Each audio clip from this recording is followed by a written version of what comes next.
Welcome to Coaching with Chris. I'm so excited to be able to have our national sales manager on today, interviewing him, and a little bit of history, guys, let you in underneath the hood of how it all started with Kevin and I. So without any more talk, well, maybe I should say, Kevin, come on in. Let's see you. And then I want to kind of give everybody the whole fill in. First of all, I don't know if this all got screwed up. Please ignore it. As in, I don't know what I was doing. Maybe I'm a rookie, but I was pushing buttons on my iPad and then everything went bad. So I got off track. Anyways, Kevin Carlson's been with me since 2006. I remember the day that we started. A little history. We were both mortgage brokers. We were both grinding it out. We decided to get together and create a state chapter with NAM. And this was probably before then, maybe 03-ish, Kev? Yeah, 04, something like that. Yeah. 04. Yeah. And so we thought we'd do that. We thought we'd start a state convention. We started working on state convention so we'd meet and be able to plan this whole thing out. And then I'm like, we got to figure out a way to work together. 06, we started working together. So we all made the transfer. And then we made the transfer to Plains Commerce Bank together in the end of 08. And so we've got a long history. He probably knows too much about me, and I probably know too much about him. But welcome, Kevin. How are you? I'm doing great, man. I'm doing great. I wish I was in Arizona like you. I'm in South Dakota where I am right now, and it's like I had to shut my curtain because it was so bright. The reflection off the snow, it was blinding, and it was making my whole face look dark. So it's 4 feet of snow and about, 20 degrees here. But doing great regardless. I'm really excited about this new role. It's been drinking from a fire hose to be sure. But you got a great thing going on here. And it's been really fun to join the team, man. Well, as you know, fairness, because I feel like you're throwing Arizona at me a little bit. So as fairness, I did leave Saturday. It was 16 below. It's 33 in Sioux Falls right now. And according to my temperature here, it's only 58. So I did not improve the situation a ton. This is true. But I was talking to people in Florida on Saturday, a whole bunch of people looking to buy houses in Florida, and they were all complaining because it was 59 degrees. And I'm like, I didn't want to hear it. I don't even want to hear it because it was negative 13 air temperature that day. So, yeah, they got nothing. So your career. If you go in the very, what I didn't share was how you really got started, which I think is a very interesting spot.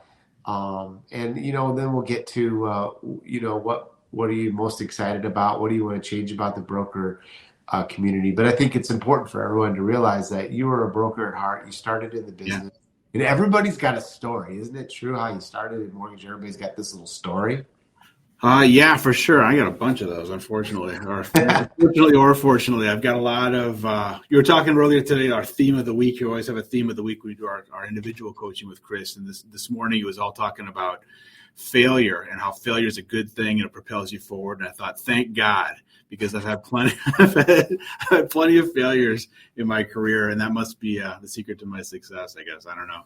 But yeah, my the whole journey started in I actually had a business that was we made marching band shows. That was my business, and I come from my whole family is all musicians, all music people, and so you wouldn't believe this, but that's not a growth industry. Marching band arrangement and shows is not like every dime that was coming in the door was going right back out to keep this company afloat. And my wife was working as an RN at the time, and we're living in Rochester, Minnesota. She's working at the Mayo Clinic, which is a very cool place. But she was like, I am sick of supporting you. You need to get out and get a real job because you're, basically her income, her nursing income was keeping us afloat. And so we had this big knockdown, drag out fight. And I said, fine, I will get a job. And I opened up the newspaper and pointed to the first ad that I saw. Literally, I would just open up and say, okay, fine, I'll go be a telemarketer for this mortgage company. And that's what I did. That's where I started. And she kind of stood there with her arms folded until I actually called the guy and got an interview. And it was like I came in. I'd never done a job interview before, so I came in I polished my shoes. I got the fancy paper for my resume and everything.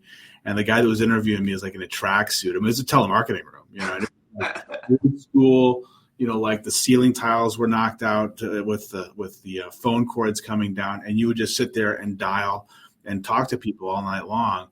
And it was brutal, man. It was hard because this is in the late 90s when I started, 1997.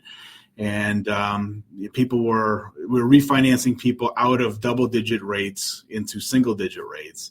And a lot of those times those people did not want to talk to me. But I will tell you this, I did that for a year, and that was the best sales training I could have gotten, because you just have to go down and be like, wow, that guy just screamed at me for 20 minutes. Guess I'll put my face back on and dial the next one. You got into the groove, and you got it, so you became bulletproof after a while. And I would not, even though it was a brutal year, I would not trade that for anything. It really did prep me for stuff that would come later in life. A lot of lessons in that, which didn't transfer to you. Obviously, didn't stay in telemarketing that long. I was just thinking, talking to loan officers all over, the biggest struggle is getting everyone to pick up the phone. And I wonder if the struggle isn't, it's mind and mind games and, everything that our mind says, but we just don't have a list in front of us. Like being a telemarketer, they have a list in front of you. They are told these are your calls for today, and go make them, and you don't do it. Like, right. How much better would we be if we just simply had a list in front of us? I'm not sure if I should even say this or not, but here's the deal. In the telemarketing room, there were 3 girls that kicked everybody's butts, like every single time they came in. And again, I'm not sure if I should say this or not, but we called them the toxic triplets because they always came in with their pupils just completely popped. And I don't know what they were on, but they just did not care. They did not care what they said or how they presented themselves. And at the end of the day, these girls kind of come in and like, oh, whatever. They were like 19 years old, and they outpaced everybody. Because I swear to God, they just didn't care.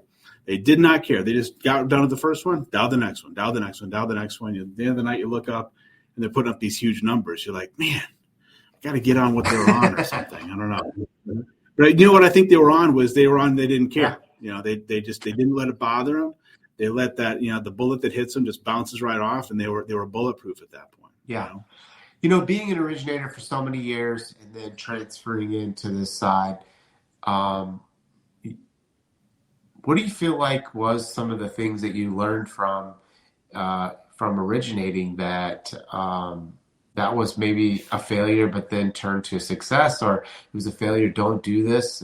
I finally got myself out of it. Lessons in a sense. We talked this morning in our call today that, there's losses and then there's lessons. And what if we change losses to lessons? How much better would we be? But what were some of your lessons along the way? Yeah, great question. So I think back to where I started was, that telemarketing shop, did that for a year, and then they turned me into a loan officer, which was a bit of the deep end of the pool type of training. But it was all refinances at that time. And every once in a while I'd stumble into a purchase, and I didn't know what I was doing for a purchase. So, all I knew about real estate agents is that they did not like me as a general rule, and that's mostly because I would just not treat it with the utmost respect. And I didn't treat it with, I didn't know what I was doing, frankly, back in the late 90s and early 2000s. Excuse me. And so when I started with Chris, this is a story we've told before.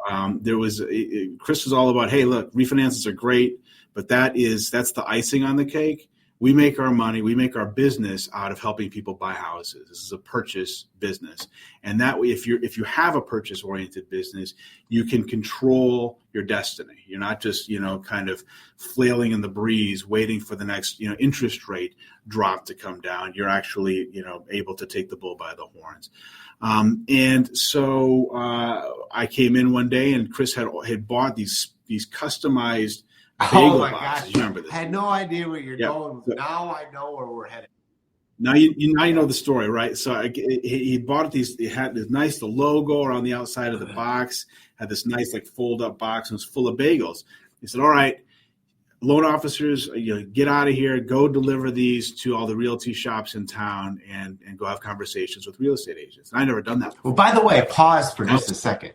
By the way, let's say that there's 13 or 14 loan officers, or whatever it was, And I bought, did you get Right. 2 or 3 dozen of bagels? So that, I think I got 2 dozen. yeah, Maybe it 2. was So 3. I think it was two 2 dozen boxes, bagels. custom made. The bagels were inside.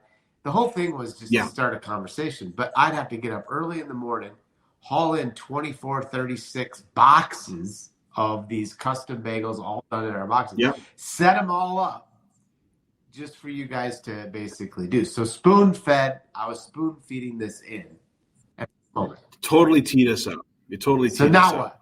what? So now I went to the realty shop that I was assigned to. It was not that far away. It was only like 10 blocks away from the office, right? And I threw these 2 boxes of bagels in the back of my trunk of my car.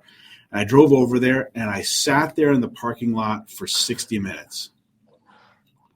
Trying to get up the gumption to go inside and give them food. Like it's not like I was, going to even be asking them. I was bringing them bagels and just kind of introducing myself. And I could not get up the nerve to do it. After an hour, I'm sitting there talking to myself in the mirror. I pulled out of there and I drove to a dumpster and I threw them in the dumpster. True story. Sorry, Chris. I'm sorry. I did that though. But anyway, so in terms of lessons learned, I mean, that was kind of the starting point. And once we started going down that path and really getting comfortable with purchase, and then improving our process, building a team, and then really again dialing in the process. So we had we spent a lot of time on making sure that what the customer's experience was dialed in, was consistent. And was this like we tried to figure out, okay, what's the perfect process? Let's try to get as perfect as we possibly can. How can we replicate that? And how can we infuse little points of delight along the way so the customer doesn't feel like they're getting a root canal, when they're getting their mortgage? We want to make sure it was something that was, A, we're delivering on what we're supposed to be delivering on, but B, it's an enjoyable transaction. And by the time it was all said and done, we had some really, really good years and kind of rocketed from the bottom of anything to being nationally ranked and a really solid mortgage experience with what we call raving fans. That's the pinnacle of the mountain, right? When you get people that are singing your praises on high and really like what you're delivering.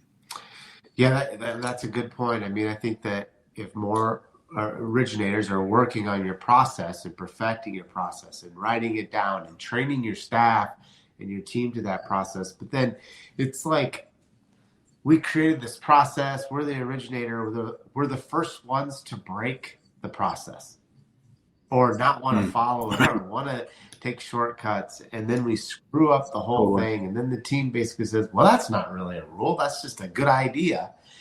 And then everything is for nothing, but keeping to it, sticking to it. Dang, it moves mountains. 100%. I had to tell my team just to look, you got to boss me around because I'm not going to follow my own process. Even though we went to such pains to do it, I had to take myself out of the equation and make myself so I wasn't a variable. And then they would just do it. They knew they would, and they did. So, yeah, it was good stuff. You spend a lot of time and your brain naturally as a marketer. I mean, you love to do marketing, and you did market. And tell everybody, why you felt like the extra effort, the extra expense of marketing yourself. Maybe just to give you a clue or where I'm headed, it was almost somewhat mindset, somewhat strategy, somewhat branding out into the marketplace. Walk us through that. Sure. Yeah. Well, I mean, it's funny. We will invest in some areas of our lives, but how much are you really investing in your business? How much are you actually putting back in? And I've always been of the opinion that you got to put about 10% back into your business just for marketing of what you're bringing in. And that can be, it can be a big number if you start hitting some big sales goals. But you're basically that's a down payment on next month. If you're always, kind of putting money back into the marketing campaign. And I mean, this is something that we talked about a few years ago. I decided to go into, and we've done radio before. Some of my funnest parts were when Chris would just go, "Hey, what are you doing right now?" I was like, "Nothing. Come on, let's go in my truck." All right, hop in the truck. Where are we going? Oh, we're going to the radio station. Okay, what are we going to do there? Well, we're going to cut an ad. We get to the radio station. The guy's like, what are we talking about? He goes, oh, what should we talk about? And it was just like so off the cuff. And then we would just talk for a half hour. And then the producer would say, okay, I got enough. And he would somehow magically splice that into a commercial. It was the best. But I think what you're talking about right now, a few years ago, I decided to put billboards out there. And the idea was there's an award that we have in our local market. It's called the Local Best. And it's kind of this coveted award, holds a lot of weight. And people really will look that, okay, who's the local? It's like Yelp or, Google or something like that, where people are looking up to see who the best is in an area. And we had won this thing for like 10 years. And so I just put a billboard out, say, get a better mortgage, all the different accolades that we'd had. And I remember you've kind of fought me on it at the beginning. You're like, I don't think you should be doing billboard. And the idea was this was a long-term play, right? I wanted to get my name out there and get it so that people would associate me with the best in town. And it worked. It had a really profound impact on my stuff. Now, I'm not saying that billboards work in every single, like that's the key to life or anything.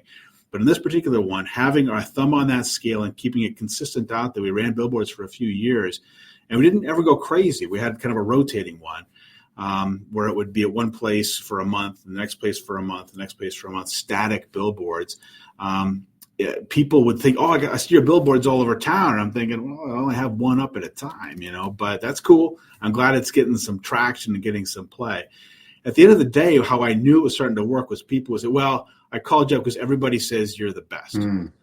Okay, well, that's cool. That means that it was doing its job and doing some of the heavy lifting. The other thing that I found is that if I was going to go meet with a real estate agent that I hadn't met or some sort of a referral partner that I really hadn't interacted with before, just having those stupid billboards up, it's amazing. Just putting your face out there and getting out there gives you instant credibility. If nothing else, they know that you are successful enough to be able to afford a giant sign of yourself, which is a little strange, but it works. It absolutely worked, and it really did help move the needle on my business. Yeah, and I think it helped you, right? I mean, it was easier for you to call that you knew that most people knew Kevin Carlson. Absolutely. It helped. It did. You walked through video. You were probably even before your time in the video from your Mortgage Zen series, which, man, we got to bring that out, dust it off, and have some fun with that. Having that conversation of going into wholesale and being able to help mortgage brokers across the country. Why'd you do it? It's a good question. I've had a few people ask me that because it's kind of a bit of the top of the game on the retail side of things. Well, I'll tell you a few things. First of all, I feel like I could move the needle over here. I feel like I've learned enough, to getting from where we were to where I was when I left that position, that I could really kind of expand that knowledge. And that I've really, in the few conversations I've been able to have with some owners and some individual brokers, I think there's a lot of good that I can bring to this community. I think there's a lot of tricks that were hard earned. We talked about making mistakes. There's an old adage that says a smart person will make a mistake and then will learn from that mistake. But a wise person will just find some smart person that already did the stuff, and so they won't have to and just copy them, right? Just learn what they did. And I think I could maybe be that smart person to a lot of wise people out there. I could maybe say, okay, well, here's some of the landmines that I've stepped on. Got my legs blown off over the years. Avoid these, and maybe that will help move the needle. The other thing that I'd say is that when you and I started, we've talked about this before. We were kind of the David, and there were some other Goliaths that were out there in our local market, right? Well, Wells Fargo, and we would look to them. They were the Goliath. Oh, they were huge, and they were just untouchable, and everyone just revered them. We'd all kind of, look at them like they were gods or something, and we just were relentless, and we kept making these little advances. And every month there's this report that comes out, and they were always up top. We were down here somewhere, and we'd gain a little bit of ground on it. And then one day, I remember when this happened, so we all kind of were like, dude, you see that? We nipped them. We went just a hair over them. And then they clobbered us the next month, whatever. But then eventually the tides completely shifted, and we became the Goliath. Mm. That was a fun climb to make. I got to tell you, like, because you're always in that mode of how do we get better? How do we get better? How do we get better? And that's a fun way to go to work. And I feel like I'm kind of, going from a Goliath mode back into a David mode. And I found it absolutely exhilarating. Like, it's been fun to look around and just be asking those questions again. How do we get better? How do we get better? But on a much bigger scale.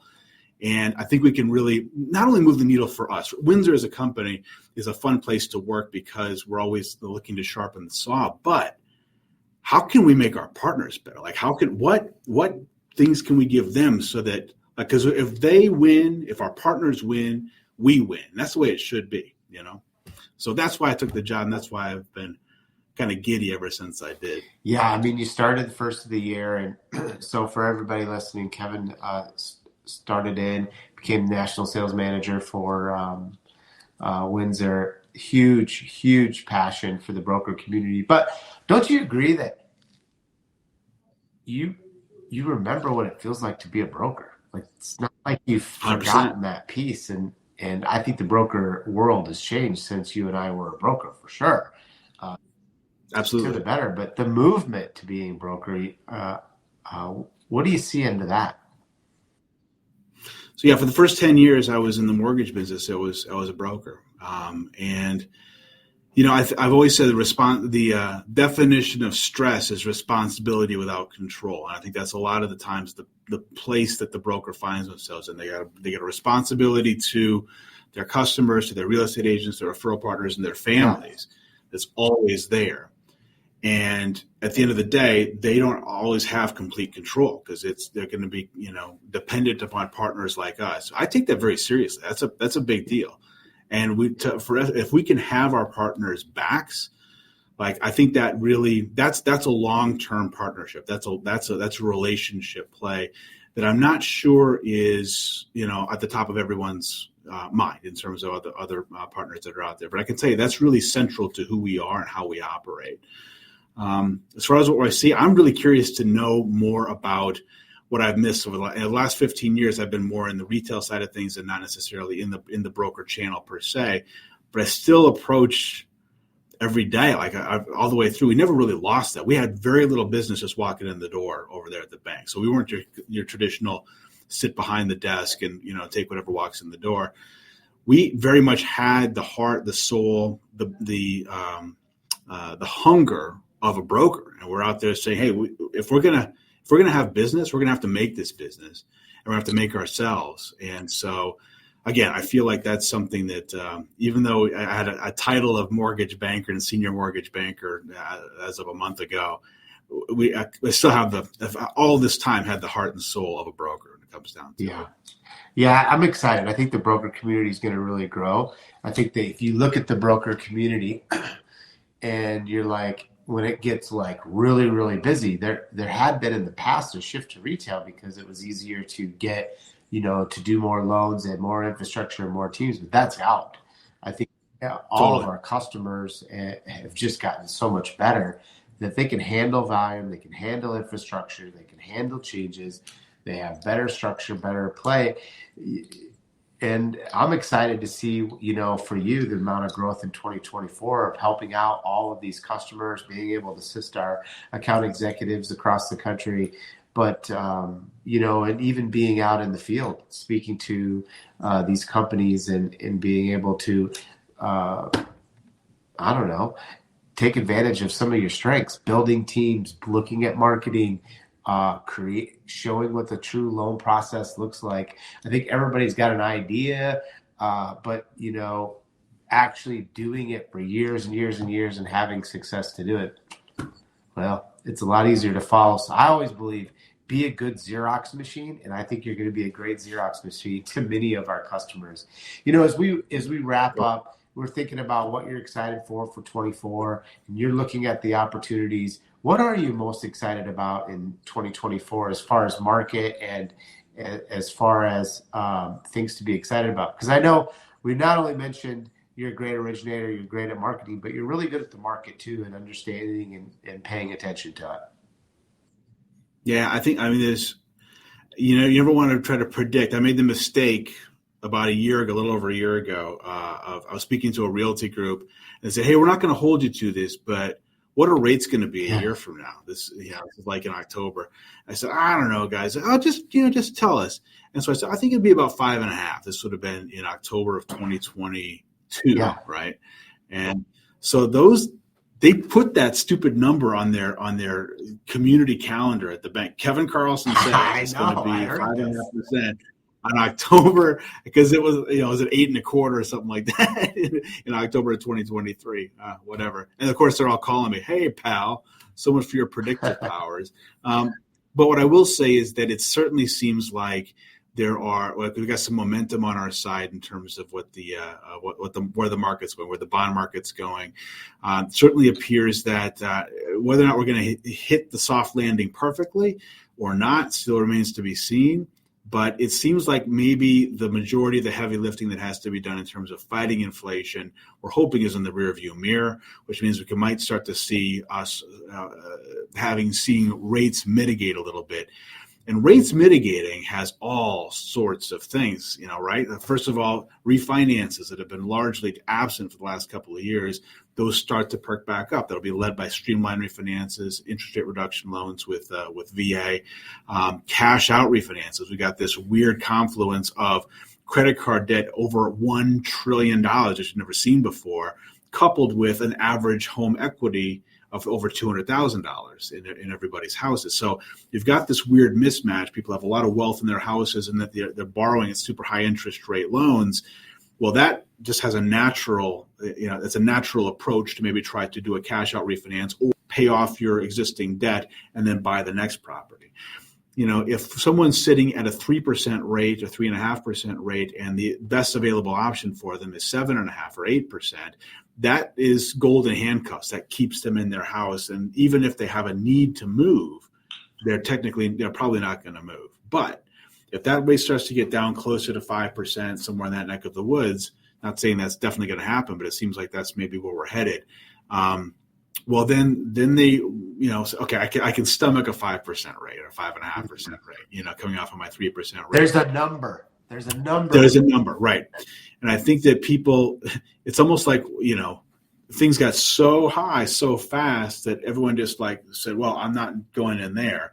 But when things start to look a little bit rosier, I think we'll start to see people listing their houses, which is going to help the inventory problem. Like the whole thing is related.